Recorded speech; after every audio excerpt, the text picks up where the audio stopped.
Assalamualaikum warahmatullahi wabarakatuh. Halo semua, gimana kabarnya?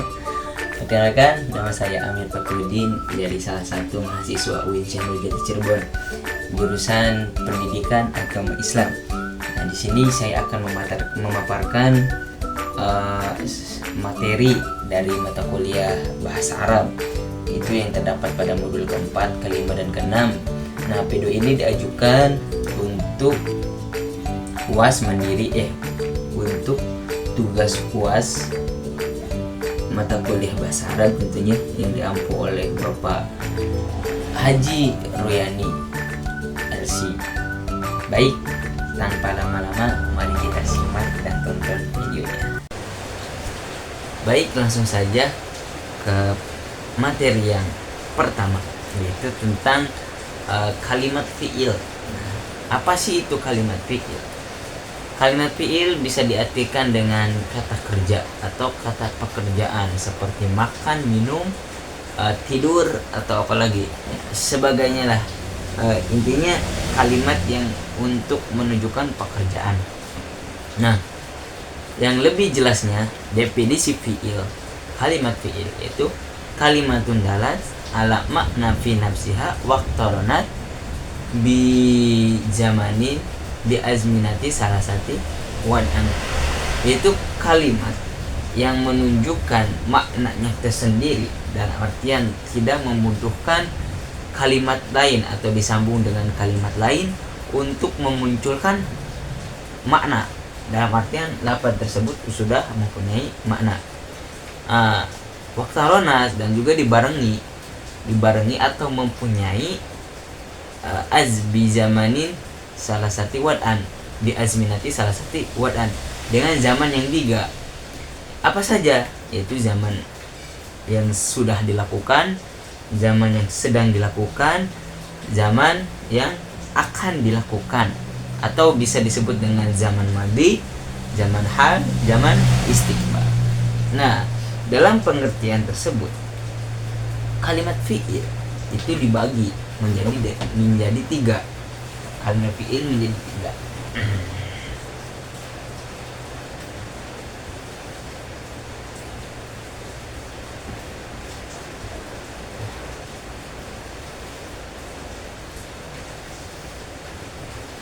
Kalimat fi'il bisa menjadi tiga. Apa saja kalimat fi'il? Yang pertama yaitu fi'lun madin.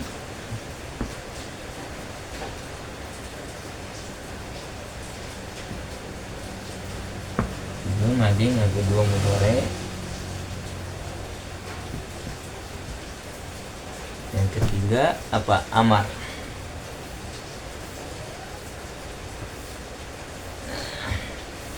Nah, pilih madin,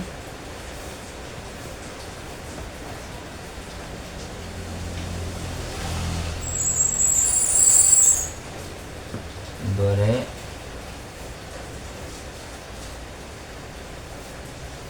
amar. Nah, dari definisi tadi bahwa fi'il itu bisa disertai dengan zaman yang tiga. Itu ada kalanya fi'il madi, ada fi'il mudhari, fi'il amar. Fi'il madi sudah tentu dari kalimatnya atau dari namanya juga. Madi yaitu sudah kelewat. Contohnya seperti apa? Doroba. Contohnya seperti apa? Doroba. Doroba Zaidun. Zaid telah memukul atau telah memukul siapa? Zaid. Jadi lafaz doroba di sini berbentuk madi, yaitu menunjukkan zaman yang sudah lewat. Nah, yang kedua itu fi'il mudhari. Fi'il mudhari tersebut mempunyai dua zaman, yaitu bisa fi'il mudhari tersebut bisa menunjukkan zaman hal atau zaman istiqbal, tergantung di situ atau syakul kalamnya menunjukkan arti kemana gitu. Nah, jadi fi'il mudhari mempunyai dua zaman, yaitu hal dan istiqbal. istiqbal. Sedangkan amar perintah. Amar itu menunjukkan arti perintah. Nah, kalau amar mah pasti sedang sekarang dilakukan. Contoh makanlah. Nah, makanlah. Nah, pekerjaan makan tersebut, makanlah kamu. Nah, pekerjaan makan tersebut itu pasti sedang dilakukan, bukan yang akan datang gitu. Hal itu yang sedang dilakukan. Nah, i'rob. Nah, di sini fi'il, ketiga fi'il ini berbeda-beda mu'rob, antara mu'rob dan mabninya. Nah, kalau di dalam fi'il madi dan fi'il amr itu kedua fi'il tersebut itu mabni. Kalau fi'il madi mabni kepada fathah, kalau fi'il amr mabni kepada sukun atau jazm. Sedangkan fi'il mudhari itu mu'rob apabila sepi atau tidak bertemu dengan nun taukid dan nun jama niswah. Seperti yang dikatakan dalam bait alfiyah. Alfi itu apa? Wa fi'lu amrin wa mudiyin bunya. Nah, fi'il amr dan fi'il madi itu bunya, dimabnikan. Wa a'robu mudhari'an in arya minuni taukidin mubashirin wa min inasin kayaruman manfutin. Nah, wa a'robu dan mereka para ulama itu meni'robi atau memu'robkan kalimat fi'il mudhari. Itu pun in arya apabila fi'il mudhari tersebut sepi atau tidak bertemu dengan nun jama niswah ataupun nun taukid, baik khafifah atau thaqilah. Contoh yang mu'rob, fi'il mudhari yang mu'rob, yakumu.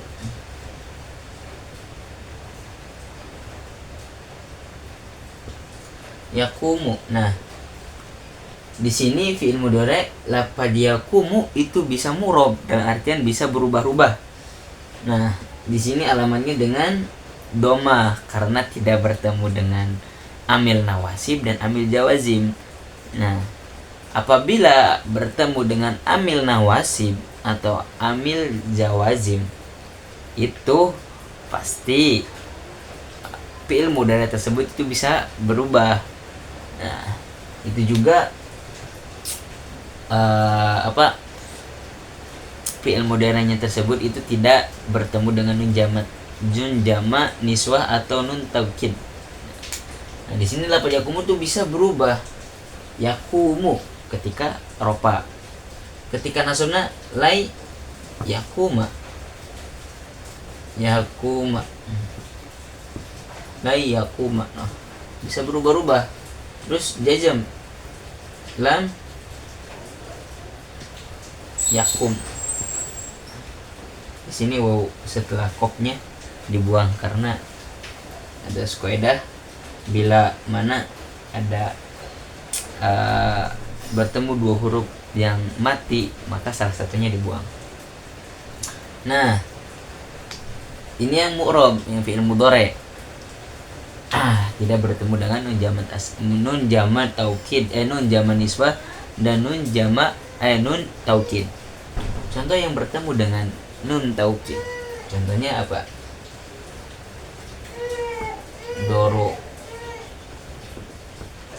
Dorobanna. Nah, dorobanna di sini yadribanna contohnya.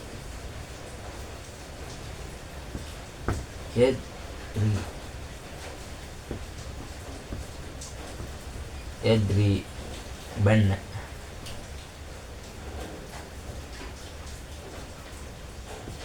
Nah, yadribanna. Dalam lafaz yadribanna, fi'il mudhari tersebut tidak mu'rob karena mabni, dimabnikan kepada fathah karena bertemu dengan nun taukid. Yang di sini nun taukid, nah yadribanna gitu. Tidak bisa yadribna, nggak bisa yadribuna, yadribina, nggak bisa. Karena di sini fiil mudhari'nya tersebut menunjukkan mufrad apabila lafaz mudhari'nya ketemu dengan waw jama, maka dibaca ya ribuna gitu. Dalam artian fiil mudhari' di sini tidak mu'rab, dan itu tidak bisa ujungnya itu berubah-ubah gitu lah intinya, karena bertemu dengan nun taukid. Di sini contohnya nun taukid. Fil amar mabni kepada sukun. Contohnya unsur.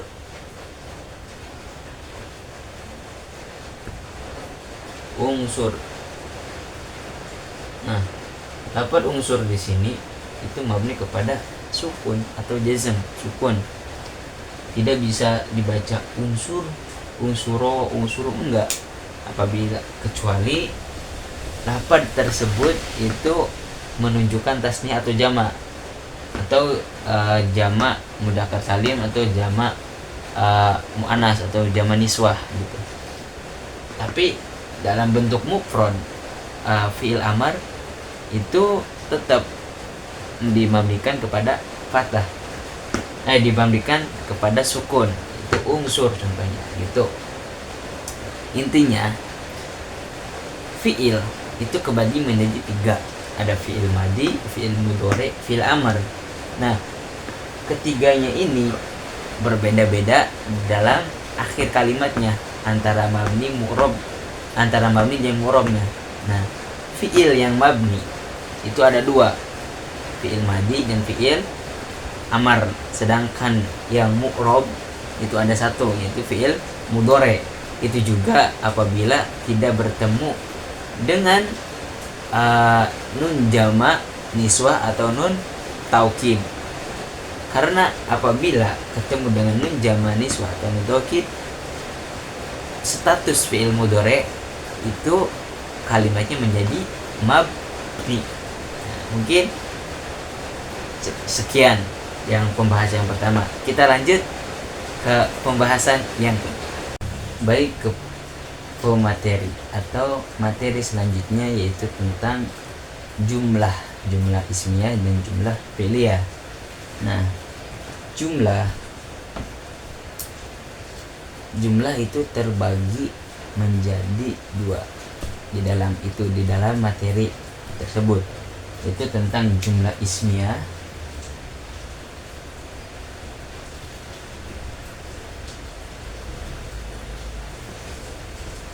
dan juga fi'liyah.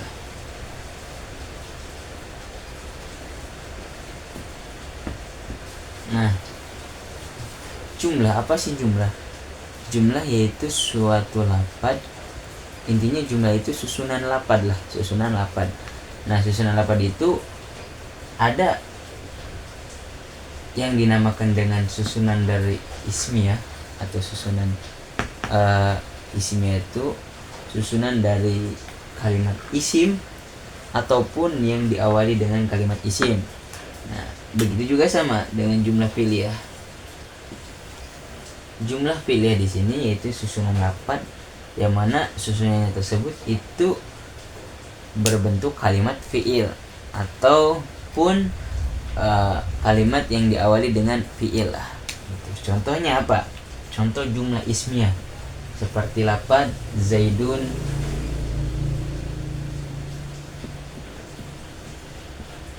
qaimun.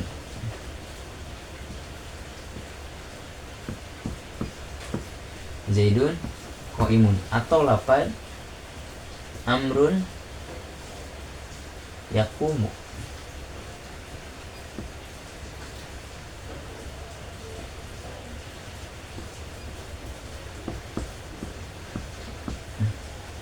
Amrun yaqumu.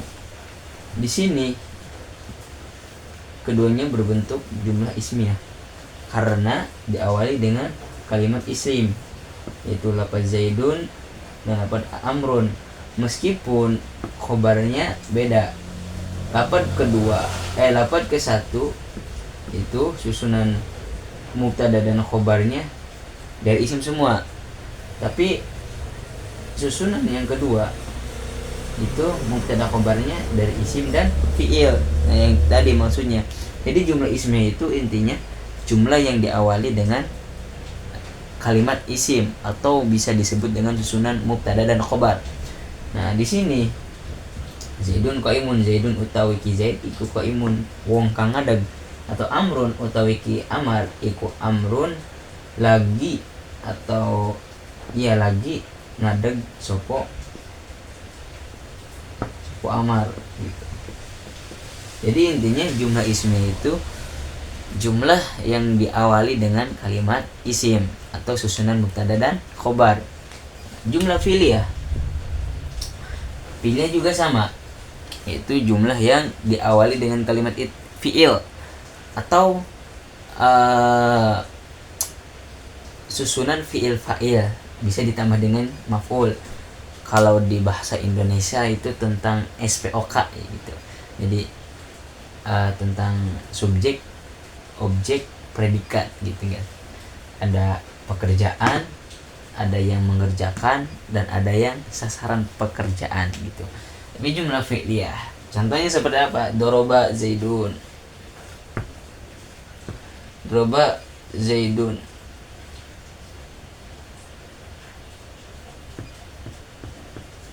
Amron. Nah, doroba Zaidun Amron. Di sini jumlah fi'liyah, jumlah fi'liyah yang apa ya? Fi'liyah yang mana fi'ilnya tersebut itu membutuhkan maf'ul atau membutuhkan sasaran. Contohnya doroba Zaidun, telah memukul Zaid, telah memukul. Nah, memukul siapa? Kan butuh kepada pekerjaan gitu. Amron kepada Amar gitu. Nah, jadi lafaz doroba Zaidun itu susunan fi'il, fa'il, maf'ul, jumlah fi'liyah. Karena di sini diawali dengan kalimat fi'il, yaitu lafaz doroba. Contohnya lagi yang tidak membutuhkan maf'ul. Contohnya nama Bakrun. Nama, telah tidur Bakrun, seorang yang bernama Bakar gitu. Jadi telah tidur seorang yang bernama Bakar. Di sini susunannya fi'il fa'il saja, karena fi'il di sini tidak membutuhkan maf'ul atau sasaran pekerjaan. Nama, telah tidur Bakrun. Nah, seorang yang bernama Bakar. Jadi si Bakar atau orang yang bernama Bakar telah tidur. Di sini juga jumlah fi'liyah karena diawali dengan fi'il, kalimat fi'il, dan juga isinya tersebut fi'il fa'il gitu. Jadi intinya jumlah itu susunan lapan. Nah, susunan lapan itu terbagi dua, ada jumlah ismiyah, ada jumlah fi'liyah itu. Nah, jumlah ismiyah kesimpulannya yaitu jumlah yang diawali dengan kalimat isim atau bisa disebut dengan susunan mubtada dan khobar. Contohnya yang tadi, Zaidun qaimun atau Amrun yakumu gitu.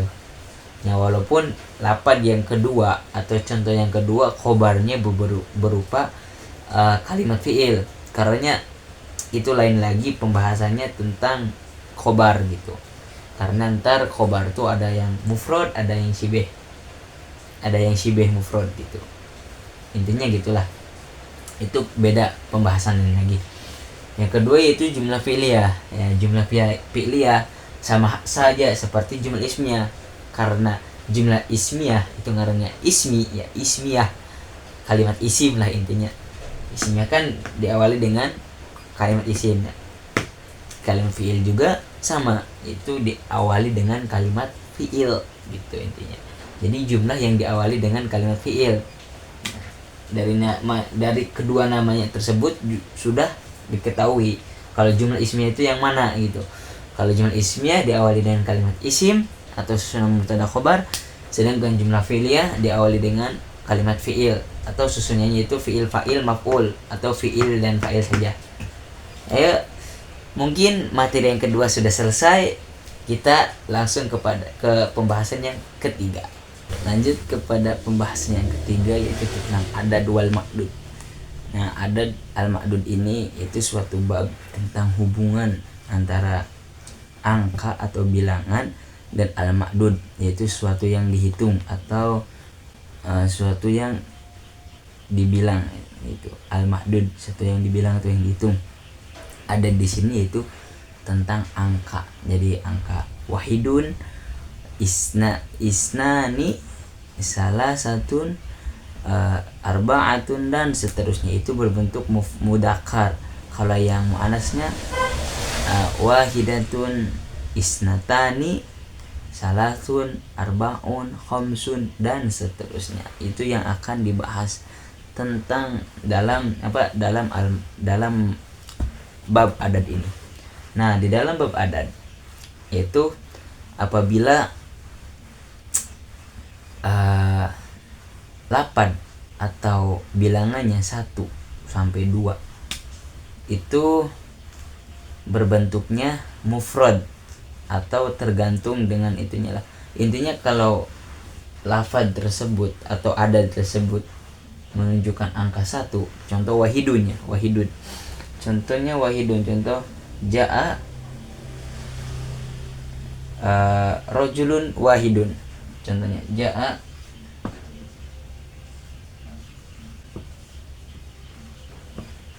rajulun wahidun. Nah, ada di sini menjadi naat. Jadi makdudnya tersebut atau yang dihitungnya tersebut itu berbentuknya tuh, lapannya itu berbentuk mufrad, tidak jamak. Kalau dari angka 1, contoh ja'a, telah datang, rajulun wahidun, seseorang laki-laki 1, seseorang atau seorang laki-laki 1, wahidun, yang 1, sewiji. Nah, di sini lafaz wahidunnya itu dibacanya itu tergantung masodr sodrul adadnya, sodrul kalamnya atau makdudnya, gitulah intinya. Rojulun wahidunnya di sini lafaz rojulan dibaca ropa, jadi wahidunnya juga dibaca ropa karena jadi naat. Nah, tadi kan yang ke-1, yang kedua lafaz isnun atau isnatun, isnani atau isnatani. Nah, ini yang kan dia yang wahidun, yang mufrad. Di sini baik mudzakkar dan muannas itu disesuaikan. Jadi bukan hanya i'rabnya saja, tapi muannas dan mudzakarnya itu disesuaikan. Contoh kan rajulun di sini mudzakkar. Nah, otomatis adanya tersebut harus mudzakkar, itu wahidun. Contoh yang muannasnya ja'at imro'atun,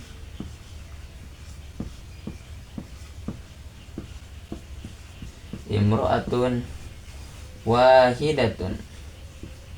Nah, antara ma'dud dan adanya itu disamakan di dalam muannas dan mufradnya gitu.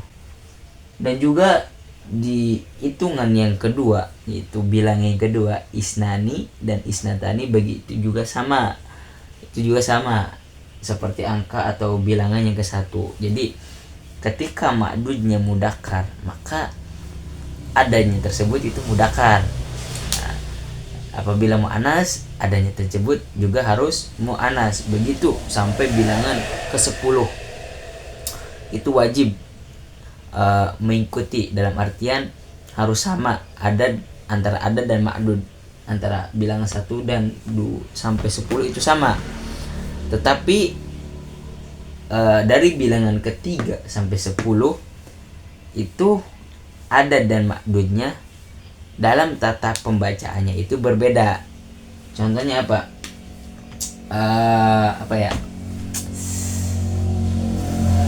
Wadotu, contoh yang bilangan yang ketiga, wadotu saya telah meletakkan salah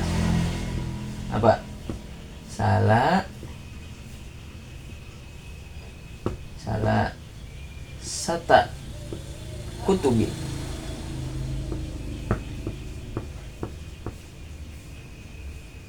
Salah sata kutubin. Nah, di sini yang jadi pembeda. Nah, apabila angka atau bilangan dari 3 sampai 10 itu lapatnya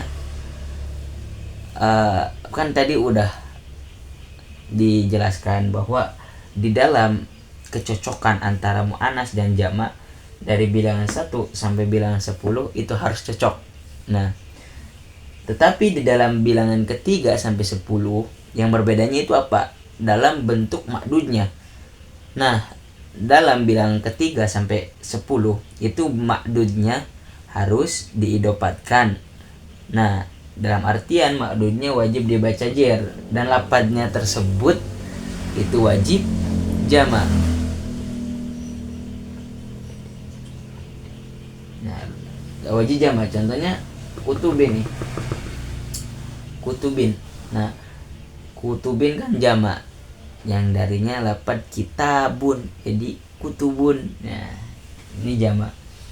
Nah, adanya juga mudzakkar karena salah satu nih asal kalau di dalam bab adat salah satun, robiatun itu semuanya berbentuk muannas.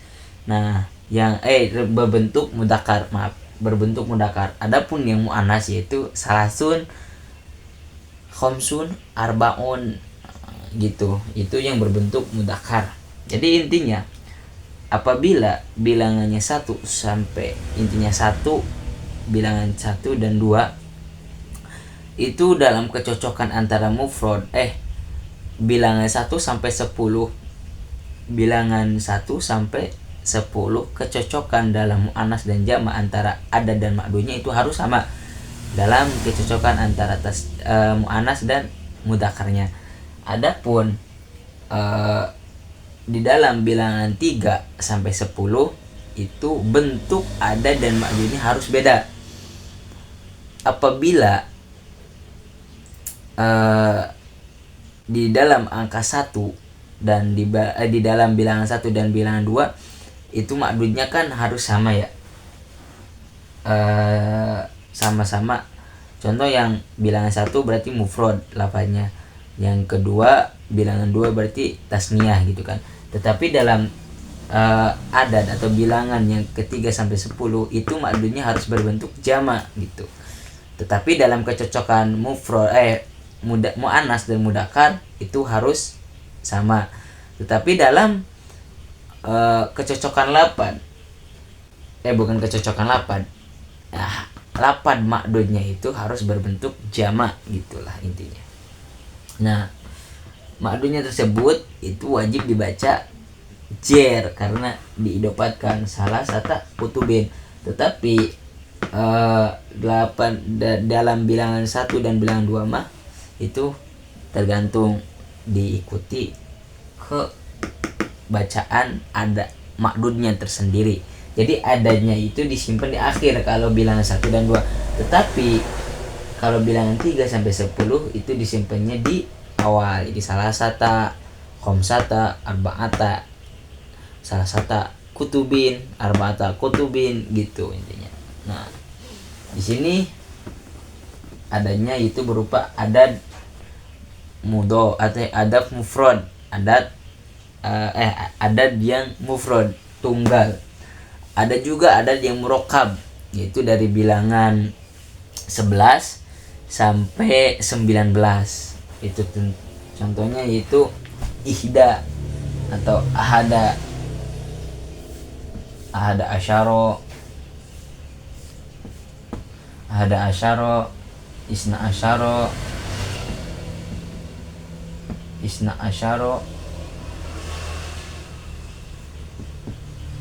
salah satu asyara,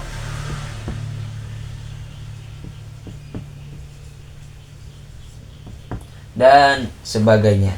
Nah, ini yang mufrad, yang mudakar, yang muannasnya yaitu ihda asyrota, isnata,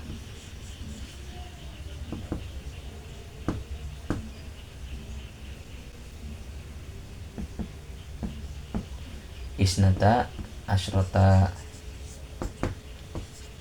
salasa asyrota.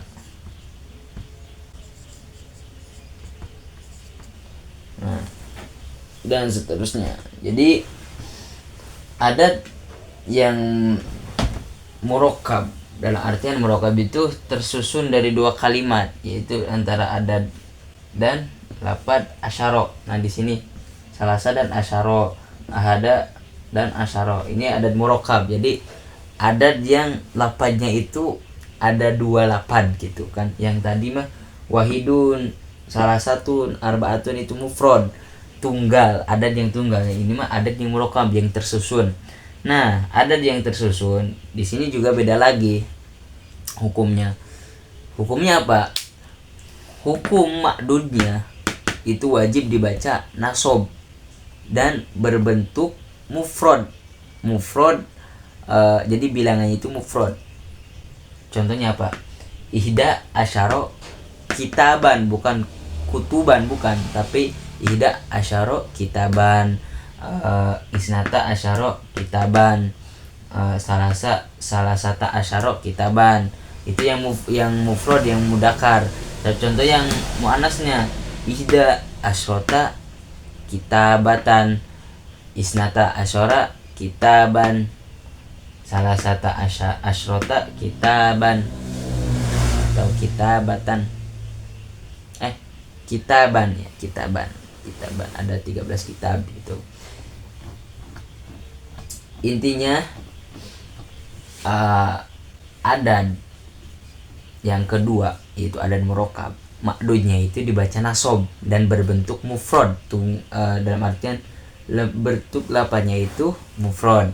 Nah, dan juga ada adat yang atof, adat atof yaitu dari bilangan 21, 22.